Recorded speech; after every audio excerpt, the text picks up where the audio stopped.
चलें आज आपके साथ एक मोटिवेशनल स्टोरी शेयर करती हूँ। इससे आपको मोटिवेशन मिलेगी। जब मैंने सुनी थी मुझे भी मिली थी।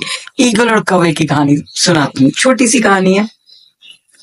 होता क्या है कि जब ईगल जो होता है ना, ईगल जिसको आपने देखा होगा, बड़ा पावरफुल बर्ड होता है। ईगल के ऊपर, जब ईगल से ना तमाम बर्ड्स डरते हैं, लेकिन कौवा उससे नहीं डरता। वो ईगल के ऊपर आके बैठ जाता है, उसको उससे डर नहीं लगता। तो ईगल क्या करता है, तो कि वो उड़ना शुरू कर देता है। वो अपनी उड़ान को और तेज कर लेता है। इतना ऊंचा उड़ता है, इतना ऊंचा उड़ता है, इतना ऊंचा उड़ता है कि ऊपर जाके ऑक्सीजन कम हो जाती है। ईगल के अंदर तो ये पावर है कि वो कम ऑक्सीजन में सर्वाइव कर सकता है, लेकिन कौवे के अंदर नहीं है। तो कौवा ऑक्सीजन कम होने की वजह से ईगल के ऊपर से खुद ही गिर जाता है। कितनी अच्छी मोटिवेशनल स्टोरी है कि आपकी जिंदगी के जितने भी कौवे हैं, उनको अपनी जिंदगी से हटाने की कोशिश में अपनी एनर्जी को वेस्ट नहीं करें। अपनी एनर्जी को अपने गोल्स को अचीव करने में लगाएं। आपकी जिंदगी के कौवे खुद ब खुद गिर जाएंगे।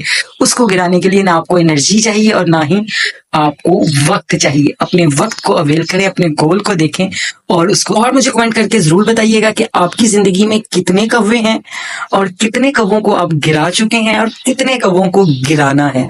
लिस्ट बना लीजिए और शुरू हो जाए।